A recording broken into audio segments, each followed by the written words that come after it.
マッシュルームとポルチーノソース、真ん中にクエがあってフォアグラ、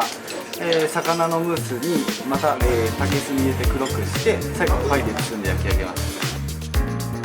本当は今年はカツの部分で終わらせたかったんですけど、小学校3年生から中学校3年生まで陸上競技やってました。イノシシの方は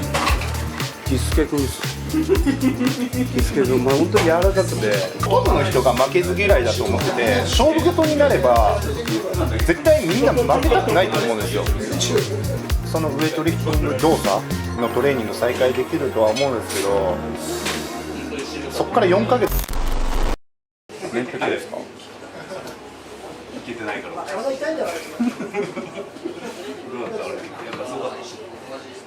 まあ会場でもすごかったですよ。そのまあ観客入れてないけど、でもその会場の演出とかは、まあ、オリンピックさながらのさながらっておかしいですけどじゃあオリンピックのその盛大な演出があって、世界選手権とまた違いますね。なんか世界選手権はもうちょっとお祭り感があって、音楽バンバンやって、でなんかそのライトとか照明すごい入れてやってるんですけど、オリンピックはなんかもうちょっと落ち着いた感じですね。本当にクリームに塩をかけてみたいな。クリームはね、かけないんだよね。まあ日本としてはその開催国なんで、その会場の作りであったりとか、そういったものはしっかり作り込んでやってたと思うんですけど、でもやっぱり観客がいない分、その会場と観客って必ずやっぱりセットじゃないと、やっぱりその雰囲気が作れないと思うんで、そういった点はなんかすごい欲しいなと思いました。なんかその、まあ、自分が試技をしてる時もそうなんですけど、で会場に行った時の雰囲気もやっぱり何かしらその観客のそのざわざわしたこのどよめきであったりとか、なんかそういったものが一試技一試技あるんですけど、そういったものがもうなく淡々と試合をしていってるっていう感じで、なんかこう寂しいなっていう、そういう感覚はありましたね。海外の選手と結構交流とかってオリンピック本来だと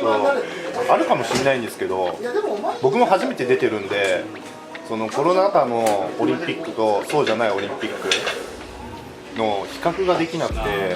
そうなんですよね。なんでその比較ができるのは多分次のパリだと思うんですけど、まあ、今回の東京オリンピックに限ってはなんかそういったものは全くなくて、もう全然違うなとは思いましたね。なんか思ってたオリンピックと、オリンピックってこんなんだっていうので僕は今止まってるんで、だからなんかもうちょっとそういうのは欲しかったなと思って。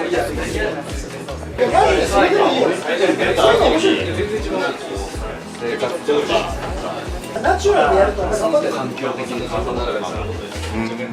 わんないです。何も変わんないです。もうオリンピック前も今も全く変わんないですね。多分出ただけじゃ何にも変わんないです。そうですね。まあその周りはその出るだけですごいよとか、まあそういうふうには言ってくれるんですけど、でも僕自身出てみて思ったのが、やっぱりその何か形のあるものをちゃんと取らないと、それは僕はまあメダルじゃないかなと思って、それがないとやっぱり注目はしてもらえなくて、もうオリンピアンって本当に出るだけだと何人でもいるんで、他の競技とかも、まあ、ただウエイトリフティングの中では今回7人なんで、その注目をされてるかもしれないですけど、何にも変わんないです。パリも目指す、まあ、一生懸命パリもし目指さなかったら僕多分足の手術も受けてないですし、別にその時間かけて治せばいいだけのことなんで。でも、このオリンピックが終わったタイミングですぐ手術受けたのはやっぱり次目指したいなっていうのもあって、で目指すだけじゃなくてそのやっぱり結果を残したいなっていうのがあったんで、多分僕そのすねの怪我を背負ったままでも東京オリンピック出れたんで、パリ出るってなった時は、それでも出れるとは僕は思ってたんですよ。でも本当にその自分が目指す結果を求めるなら、これはちゃんと完治させた状態でしっかり万全の状態でその目指したいなっていうのがあったんで、なんでその手術は踏み切りましたね。トレーナーの手術はもう踏み切れず東京まで行って、点が入って、そのショーが終わるみたいな。太鼓式マッサージとか、次のショーに行くために手術したみたいな。そうですね、それまでは、痛いながらもだましだまし、世界選手権でも邪悪だけですけど、メダル取れたりとか、日本記録もずっと更新し続けてたんで、痛くてもできるだろうなっていうのが僕の中でこう麻痺してて、でずっとそれでずるずるやってたんですけど、でもいざそのオリンピックっていう大舞台に立った時に結果的にその痛みがもう一番痛い状態になってしまってシーンができなかった。だからやっぱりその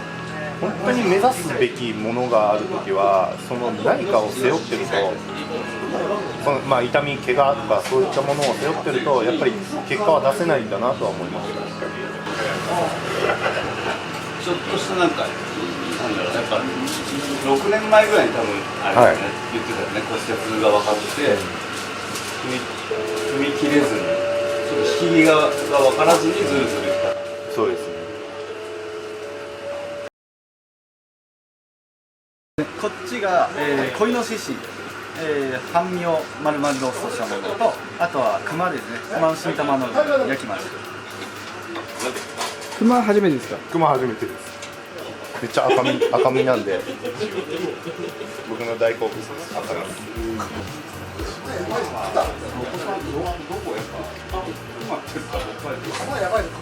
もうどこでもいますよね。変わんないんだよ。天然の熊。天然しかいない。なんか養殖のクマは聞いたことないで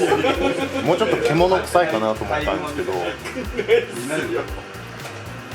なんかあっさりしてます。イノシシ食べます。熊よりも肉はすごい柔らかくて、でもなんか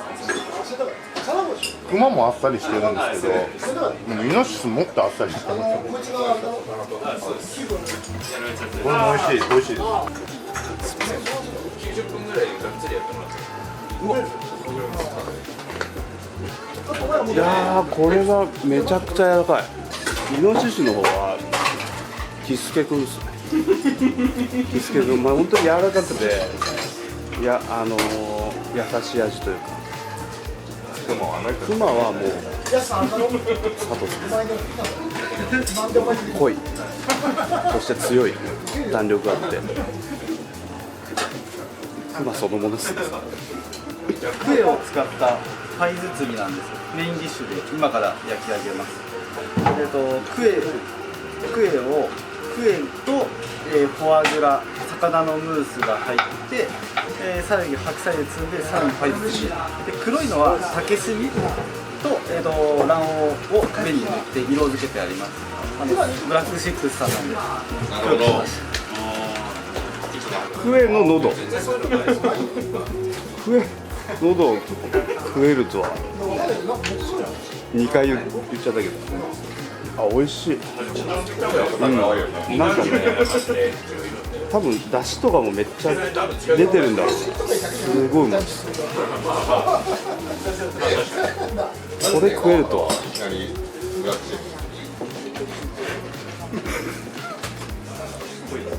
先輩がすいません。2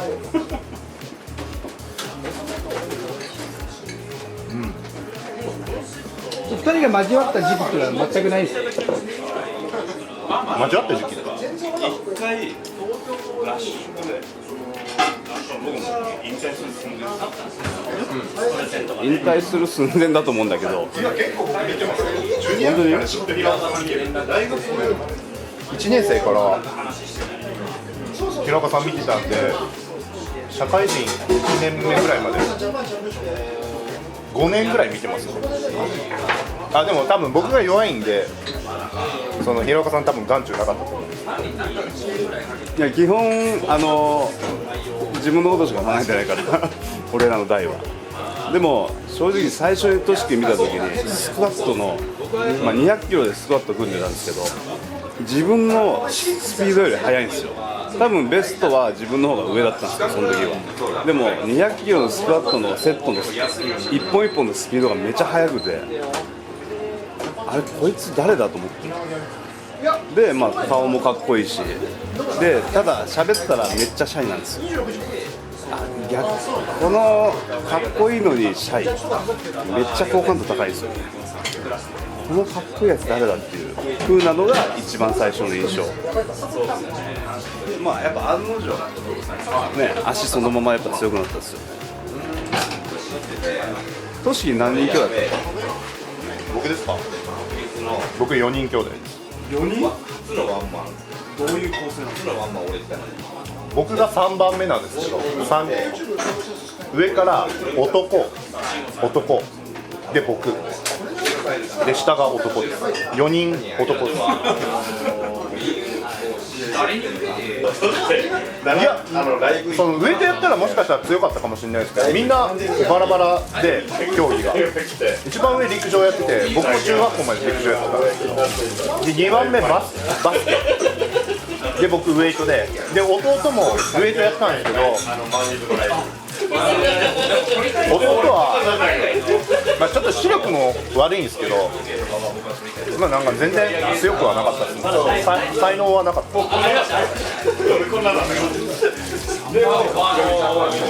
なんか親が女の子がどうしても欲しいって言って、で男って続いたんで、女は欲しいって言って、僕の時に女の子を狙って子作りしたらしいんですけど、結果生まれてきたの僕です。4600ぐらいで生まれてきた。めっちゃでかい。そうです。もうタイヤマンみたいに、なんかもうミシュランのなんかめちゃくちゃブクブクのなんかめっちゃ太った男の子が生まれてきちゃって、でめっちゃショックだったって言ってました。で僕小さい頃着てる服が全部女の子の服なんですよ。でもう生まれる前から女の子っていうもうその準備してたんで、全部女の子の服です。で、そうです。もう最後の最後で女の子どうしても欲しいってなって狙ったら男って言ってもう諦めました。それめっちゃ親に言われるんですけど、それ僕に言っても仕方ないだろって話なんですけど。男らしいあ、そうです。正直やっぱ僕もすごい階級近いし、僕の記録もねあっさり抜いてくれたんで、すごい思い入れがあります、トシキ君に。なのでやっぱトシキが活躍することでブラックシップスとか、僕の気持ちだけですけど、すごい盛り上がるというか、なんかそのブラックシップス、僕、山本選手、ちょっと運命をちょっと今この時すごいなんていうんですか、共有してるなっていうのがすごいあるので、マジで応援したいなと思います。マッシュルームとポルチーノソース、真ん中にクエがあってフォアグラ、魚のムースにまた、竹炭入れて黒くして、最後パイで包んで焼き上げました。あとトリュフ一緒に召し上がってみてください。トリュフも初めてのトリュフです。クエもそうなんですけど全部初めて尽くし香りがいいのとあとクエがめちゃくちゃプリプリしてて美味しいです。ひろみちゃんから写真送られてきてもう 3種類食べて、3種類ともなんか食感が全部違う。そうですね、やっぱ生のものとちょっと火が入ったしゃぶしゃぶぐらいと最後食えて火を入れるとプリプリになるんで、そうですよ、はい、すごいプリプリしてて美味しいこです。れで楽しんでいただければと思って、はい、よかったです。ありがとうございます。山本さんっていつから始めてたんですか、そのウェイトリフティング。僕16の年ですね。高校1年生ですね。こういう練習したらなんか強くなっていくみたいなあったんですか、そういうきっかけが。特に教わったわけじゃないんですけど、なんか僕の行ってた高校が外にあったんで、なんか高校生の時ってそのひたすらスナッチとクリーン&ジャークをやって、で最後にデッドリフトかスクワットっていうのがその王道な練習方法だったんですけど、僕外だったんでもう寒くてそういったトレーニングができなかったんですよ。だからひたすらなんかこの寒い時期はスクワットとかなんかその簡単なトレーニングしかやってなくて、でそれがベースになってて、もうそれが僕の中で当たり前になってたんですよ。だからなんか環境がなんか僕を作り上げたのかなとか思うんですけど、だからなんか逆になんか他の高校生からすると外でトレーニングしてるなんてみんな驚くんですけど、でも僕はなんかその環境があってよかったなとは僕は今思います。木下さんがはいインタビューした時に、はいすごい意識して練習して気づいたらその周りの選手を自分は超えてたって話を、その宮本さん的には逆にどうだったんですか。その僕もでも木下と一緒で、木下と僕って始めた頃本当に同じぐらいの強さで同じ体重で、身長は彼の方が高かったんですけど、でもずっとなんかこの底辺をずっと争ってたんですよね。でもなんかわかんないんですけど、木下の存在だけは常にこの僕の中でライバル視してて、で他はあんまり見てなかったんですよ。で木下に勝ちたいと思って、で向こうも多分僕に勝ちたいと思ってたんだと思うんですけど、そのずっとそういう関係でやってたんですけど、いつしかなんか気づいたら僕と木下がこう他よりも強くなっててっていう、そういう時期が急にこういつだろうな、高校1年生の終わりから2年生の初めにかけてなんかそういう瞬間があって、でなんか別に意識してたわけじゃないんですけど、なんか気づいたら周りよりも強くなってたっていう感じですね。仲いいんですか実際。いやめっちゃ仲悪いですよ僕一時期2年半ぐらい喋らなかった、本当に一言も喋れない時期ありましたね。でなんか僕も木下の存在を意識してて、で木下も僕のことを意識してたと思うんですけど、でも僕の方がちょっとナショナルメンバーに選ばれたりその国際試合に選ばれたりっていうところで、僕もなんかちょっとプライドがあって、なんかもう木下とはそのライバル関係をもう僕の中では終わってるなと思ってたんですよ。だからもう逆に相手にしない。でも木下は多分僕のことをずっとライバル視してて、でなんかそんな期間が2年半続いてたんですけど、僕はもちろん自分の方が強いと思ってたんで、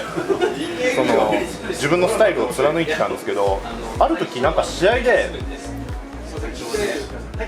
同じ階級で戦うことがあって、で僕が全然結果が出せずに、で木下が逆に日本記録を出したんですよ。その時になんかこいつなんかこう僕の中でずっとこいつは下だと思ってたのが、なんか急になんか対等の立場になったっていうか、なんかその瞬間から試合終わったその日の晩に僕から連絡して、飲みに行こうぜって言って、でそこからまたなんか喋るようになったんですけど、でもまたなんか最近になってちょっと彼も調子を上げてきたんで、なんかまたライバル関係が復活したなとは思うんですけど、だからもうまたしばらく喋んないと思います。なんか今、この選手はいいんじゃないかみたいな選手っていらっしゃるんですか？まあもうでも今出来上がってしまってるんですけど、宍戸選手とかはまだ大学1年生で、そんなに、まあ、高校生の時は強かったんですけど、大学生になって1年目は別にそんな全然強くなかったですし、なんかまあそんなに周りからも注目されてなかったとは思うんですけど、でもなんか見た瞬間にこいつはちょっと他の選手とは次元が違うなとは思いましたね。その喋ってはいないんでトレーニングしか見てないんですけど、その動きの違いであったりっていうのはもう本当に他とは比べ物にならないものがありましたね。あちょっと直接見てはいはいみたいな。それウエイトにウエイトでもウエイトの方がいいかな。ウエイトもうなんか最近僕すごい推してるのが、もう会社の後輩なんですけど、鈴木里奈ちゃんめちゃくちゃ推してますね。僕はあの子めっちゃ来ます。性格もいいし実力もあるし、もう2つ兼ね備えてるので、そうですね。多分、まあ、今後、まあ、オリンピックは絶対に出ると思うんですけど、世界で本当に表彰台は狙えるぐらいの本当そのポテンシャルを持ってる選手なんで、もうぜひみんなには注目してもらいたいです。小学校、中学校でどんなスポーツやられてたんですか？そのスポーツと無縁じゃなくて結構ずっとスポーツやってて、で僕は小学校3年生から中学校3年生まで陸上競技やってました。で小学校の時は短距離も長距離も両方やってて、で両方速かったんですよ。ただ長距離の部分に関しては速いんですけど、でも学校であったりとか市内でちょっと勝ったり負けたりっていうのがあったんで、もうちょっと長距離の方を専念して強くしたいなと思って、中学校からは長距離の方に専念してました。でもなんか今思えば体質的に、まあ、僕は今ウエイトリフティングの瞬発的な競技やってるんですけど、真逆のスポーツなんで全く伸びずに中学校3年間終えましたね。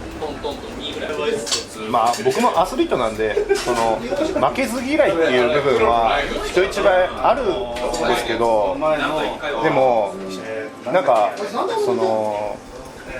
負けていいと思う人、負けてもいいって思ってる人ってそんなに多くないと思うんですよ。僕ほとんどの人が負けず嫌いだと思ってて、勝負事になれば絶対みんな負けたくないと思うんですよ。別にスポーツやってない人も、例えばサッカーとかもテレビ中継やってたら、日本が試合やってたら日本を応援して日本に負けてほしくないって思うじゃないですか。それもなんか負けず嫌いだと思ってて、負けてもいいと思ってる人はそんな多くないんじゃないかなと思うんですよ。で僕はみんなが負けず嫌いの中でなんだろうな、負けず嫌いだから勝ち続けてきたわけじゃなくて、結果的になんか自分の体質、遺伝的なものもそうですし、自分がやってきたトレーニングとかもたまたまうまくはまったっていうのもあって、それでうまく勝ててるだけで、勝てる方法を自分なりに理解すればまあ、勝てる方法を理解したりとか、自分が勝てる場を選択できればいいだけのことであって、その自分の向いてない競技、僕だったら陸上競技が向いてなかったんで、そういうのを選択してしまうと、もう負けてもいいやと思ってしまうかもしれないんですけど、勝てる分野を僕は選んだんで、だから自然にその勝ちたいって思ってるだけなんで、なんか負けず嫌いだから勝ってきたっていうわけでもないと思うんですけど、なんか難しいんですけど。だからなんか自分の一番合ってるものを選択し続けてきた結果、今の僕があるのかなと思うんですけど。今年1年振り返ってはいはい、漢字一文字で表すとしたら、耐える、まあ、ありきたりかもしれないですけど、まあ、僕のもっと耐えて勝つの、本当は今年は勝つの部分で終わらせたかったんですけど、でも、まあ、オリンピック選ばれてで試合を終えて、まあ、今漢字一文字だと耐えるですかね。なんか今年1年を耐えたっていうよりも、なんか、まあ、結果的に東京オリンピックが記録なしで終わって、で正直今何にもない状態で過ごしてるんですけど、